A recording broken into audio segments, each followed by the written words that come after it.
You have $1,650,000. You are lying under a train condenser unit in a stranger's backyard in Mesa, Arizona, at 6:52 in the morning, and there is a bead of sweat rolling into your left eye, and you do not wipe it away because both your hands are inside the compressor housing. 19 years. You have fixed other people's air conditioning for 19 years. You have never once called in sick. Not the flu in 2019. Not the kidney stone in 2022, which you drove yourself to urgent care for after your last appointment of the day, not before it. Your net worth is $1,650,000. Your work truck is a 2016 Ford F-150 with 214,000 miles on it, because the company owns that one.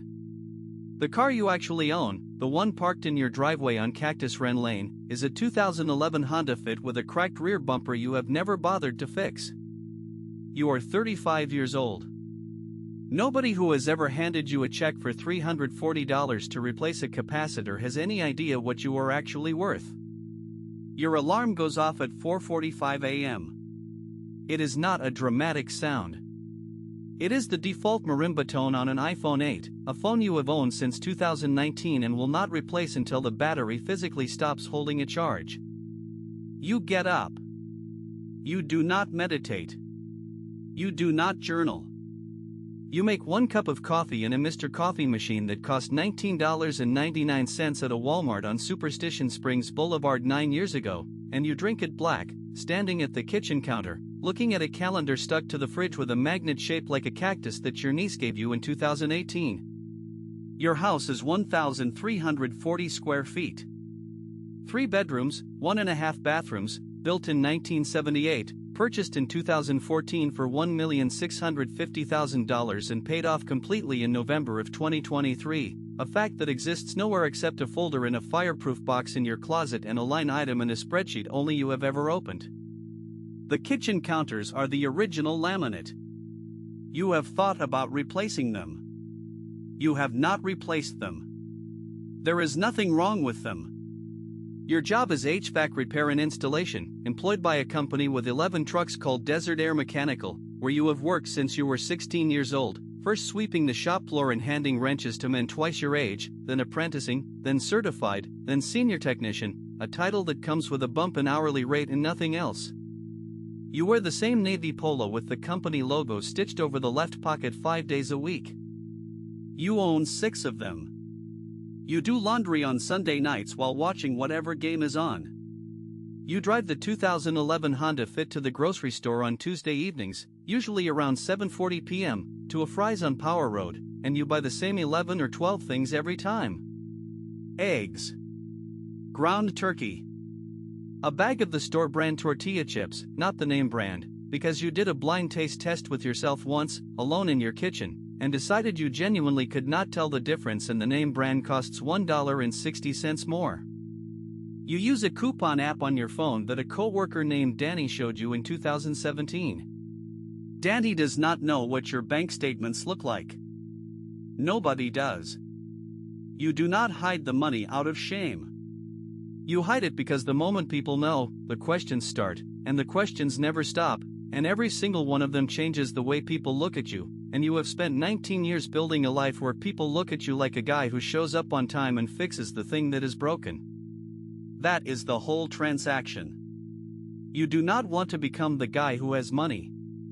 You want to remain the guy who fixed your AC before the birthday party started. There was a version of this that could have gone differently.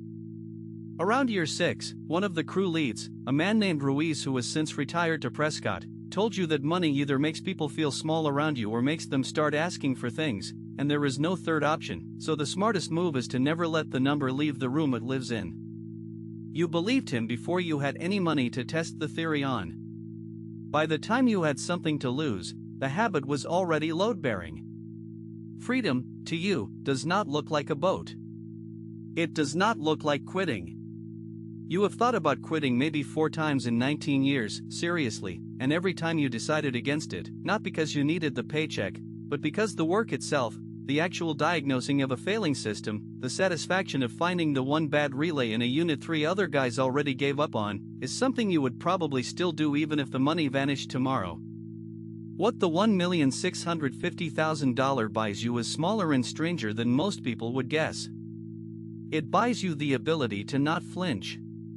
When the Fit needed a new transmission in 2021, a repair that ran $2,890, you paid it same day, no financing, no stress, and then you drove to work the next morning in the same car, because the car still ran fine, and the dent in your net worth was not a dent at all, it was static, a number moving from one account to another number, invisible, silent, nothing. You think about money almost every day, but never anxiously. It is closer to checking the weather. You open one banking app and one brokerage app, usually on Sunday mornings around 9 a.m. while the coffee is still hot, and you look at 4 numbers, and it takes 90 seconds, and then you close the phone and go mow the lawn. There is no dopamine hit anymore. There was, early on, watching a few $100s turn into a few thousand. That feeling wore off around year 4. Now it is closer to checking your own pulse. You expect it to be there. You would only be alarmed if it wasn't. The real psychological trick, the one you never explain to anyone because nobody has ever asked in a way that deserved the real answer, is that you stopped measuring your life against the number a long time ago. The number went up. Your life did not. You still eat the store brand chips. You still wear the navy polo. The gap between what you have and what you spend is not a sacrifice anymore, it is not willpower, it is just who you are, the way some people are just naturally early risers or naturally quiet in groups. You were never tempted by the boat because you never wanted the boat. What you wanted, and what you got, was the specific and durable feeling of never once, in 19 years, having to say yes to something out of fear of what happens if you say no.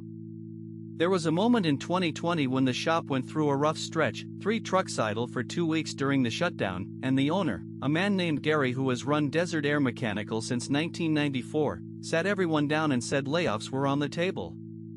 You watched 3 co-workers go pale. You did not go pale. Not because you were made of anything special, but because you knew, with total certainty, sitting in that folding chair in the shop break room, that if you got laid off you would be fine, completely fine, indefinitely fine, and none of the other 9 people in that room could say the same thing, and you did not say a word about it, because saying it would have made you someone else in that room, and you did not want to be someone else in that room.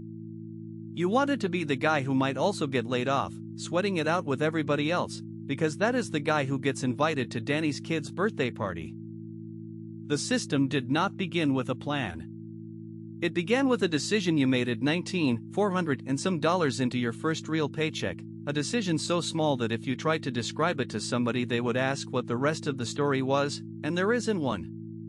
You opened a Roth IRA at a Charles Schwab branch off Val Vista Drive because a customer, an older man named Phil whose heat pump you had just replaced, mentioned offhand while you were writing up the invoice that he wished somebody had told him about compound interest when he was your age. You did not think about it that night. You thought about it 3 days later, on a Thursday, during a slow afternoon between appointments, sitting in the Ford F-150 in a Circle K parking lot eating a gas station sandwich, and you pulled up the account on your phone and put in $50. That was the whole beginning. $50. Not a windfall. Not a bonus. Just $50 carved out of a paycheck that was already tight, redirected before it ever touched your checking account, automated so you would never have to make the decision twice. You increased it by $25 every time you got a raise, which in HVAC happens roughly once a year if you're any good and every 18 months if you're average, and you were good. By year 3 you were putting in $200 a month. By year 6, $450. You never once tried to time the market. You never once picked an individual stock based on a hunch. You put the money into 2 total market index funds and left them alone, the same way you tell a customer to change their air filter and then not think about the unit again for 3 months, trusting the system to run without supervision as long as the fundamentals were sound. The second piece, the piece that actually moved the number, was the truck money. Desert Air Mechanical pays a per-job commission on top of hourly for anything outside standard maintenance, installs, full system replacements, emergency after-hours calls. Most of the guys on the crew spent that money as it came in, upgraded trucks, boats. One guy bought a UTV he used 4 times. You put 90% of every commission check into the brokerage account the same week it landed, before it could turn into anything else, before it could become a want instead of a number. Some months that was $600. Some months, during a brutal July stretch when 3 units failed on the same block in Gilbert, it was $2,200 in a single week.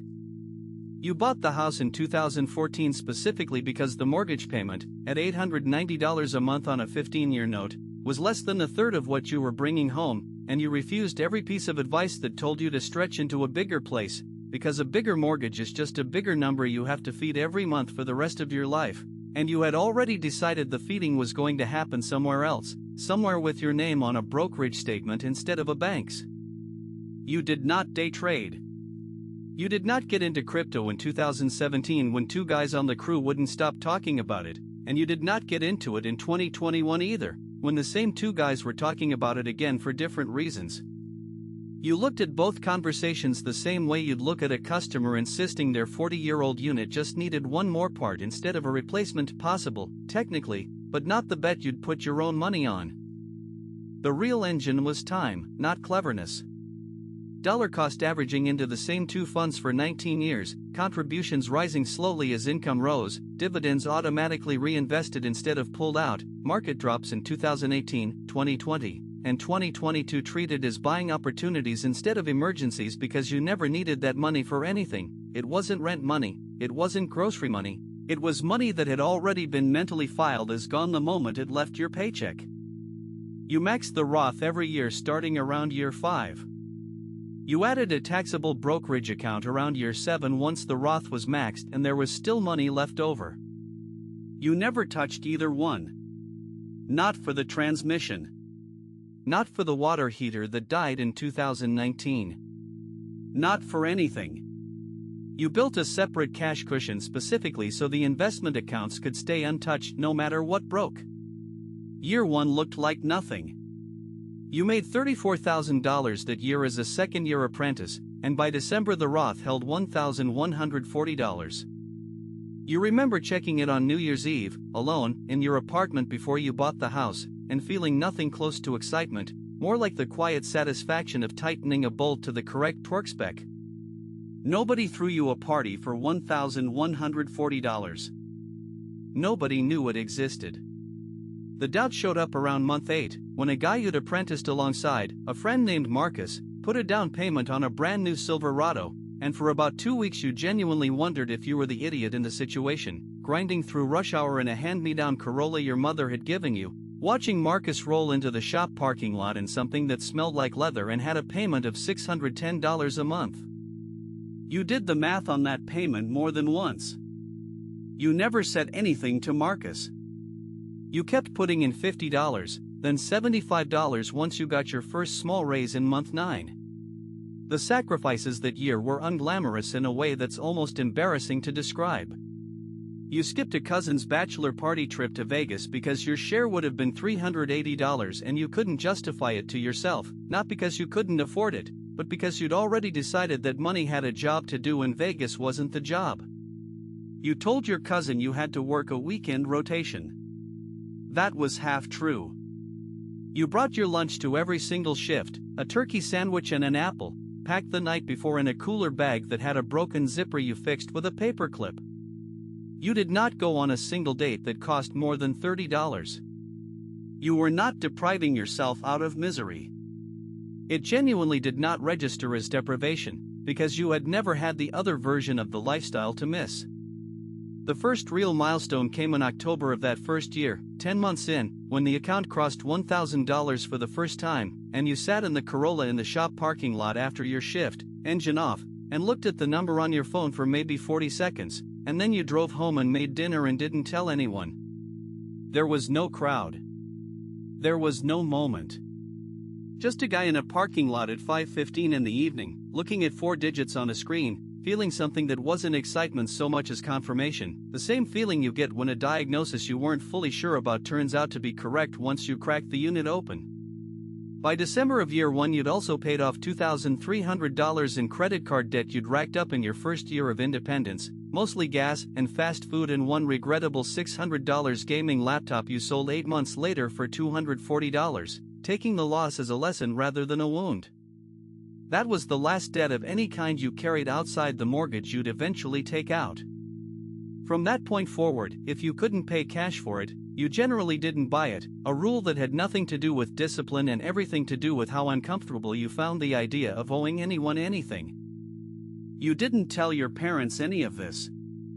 Your father, who spent 31 years as a machinist before his knees gave out, asked you once, casually, over Sunday dinner, whether you were putting anything away, and you said yes, some, and changed the subject to the Cardinals game, because the actual number would have started a conversation you weren't ready to have, one where he'd either worry you were being reckless or worry you were being cheap, and neither read was accurate, and explaining the accurate version felt like more work than it was worth over pot roast.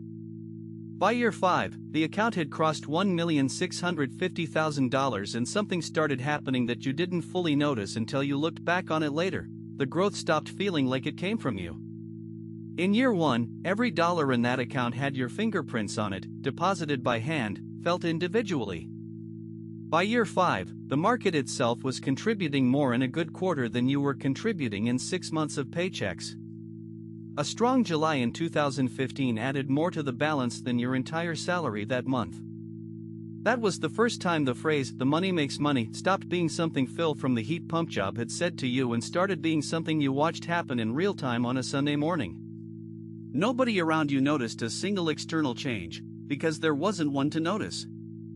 You still drove the same car, having bought the 2011 Honda Fit used in 2016 for $8,200 cash specifically because the Corolla's transmission was finally dying and the Fit had good reliability ratings and terrible resale value, which meant nobody would ever guess what you were worth by looking at what you drove. You still wore the navy polo. You still packed the same lunch, though the sandwich had upgraded slightly, turkey and provolone instead of just turkey, a change so minor that if you pointed it out to anyone they'd assume you were joking about calling it a life change. What did shift, internally, was the math you ran when things went wrong. When the AC in your own house failed in the summer of 2018, an irony that made 3 separate co-workers laugh when you told them, you didn't think twice about the $4,100 full replacement. You paid it, scheduled it around your own work calendar, installed half of it yourself with a buddy from the shop to save on labor even though you didn't need to save the money, purely because doing it yourself was satisfying in a way that writing a check wasn't. That instinct, the refusal to let money change your actual behavior even when it easily could have, was the thing that let the number keep growing instead of leaking out sideways into a lifestyle that would have eaten the gains. You started maxing your Roth IRA completely around year 5, $5,500 a year at the time, and opened the taxable brokerage account that same year once you realized the Roth alone couldn't hold everything you had left over. You also started, almost as an afterthought, contributing to the 401k Desert Air Mechanical offered, capturing the full 3% match, which felt like finding money on the ground every single pay period, free money you would have been an idiot to leave sitting on the table. The house got paid down aggressively during this stretch too, extra principal payments of $200 to $400 a month whenever a commission check came in fat, not because debt terrified you but because a paid-off house was one more thing that could never be taken from you, one more brick in a foundation built entirely out of boring, repeatable decisions. Nobody at the shop knew the mortgage balance was shrinking twice as fast as a normal amortization schedule would predict. Why would they? You never mentioned it. Danny once complained about being 19 years into a 30-year mortgage with barely a dent in the principal, and you nodded along and said something non-committal about interest rates, and let the conversation move on to the Suns game. By the end of year 5, the internal shift was complete, even if nothing on the outside had changed. You had stopped thinking of the money as something you were building toward and started thinking of it as something that was simply, quietly, already working, the way a well-installed compressor just runs, day after day, without needing you to think about it, doing its job in the background of a life that from the outside looked exactly like it had 5 years earlier. By year 10, the number was $1,650,000. You were 35 years old. You checked it on a Sunday morning in March, coffee in hand, standing at the same laminate counter in the same 1,340 square foot house, and you felt the same 40 seconds of quiet confirmation you'd felt looking at your first $1,000 in a Corolla parking lot 9 years earlier, just scaled up by a factor of 1,600, and somehow no louder. You still drove the 2011 Honda Fit to work that Monday. It had 161,000 miles on it. You still wore the navy polo with the Desert Air mechanical logo over the left pocket, your sixth one, the others worn through at the elbows and retired to the rag bin in the garage. You still went to the same Fry's on Power Road on Tuesday evening, still bought the store brand tortilla chips, still used Danny's coupon app, still had absolutely no idea whether Danny had ever wondered what your bank account looked like, and if he had wondered, he'd never once asked. You crawled under 3 separate condenser units that week. You replaced a capacitor for $340 on a house 2 streets over from your own, for a woman who tipped you a bottle of water and a God bless and had no earthly idea that the man kneeling in her side yard could have paid off her entire mortgage without noticing the withdrawal. You did not tell her. You will not tell her. You will not tell anyone, not because you're ashamed of the number, but because the number was never the point. The point was a Thursday afternoon in a Circle K parking lot, 16 years earlier, and $50, and a decision to make it automatic, and then simply showing up, every single day, for 19 years, without calling in sick once. If this story resonated with you, subscribe. I post a new story every single day. If you want to start investing today, the Robinhood link is in the description. It comes with a free stock. And if you want the weekly letter, the Quiet Wealth Letter, that link is there too. See you tomorrow.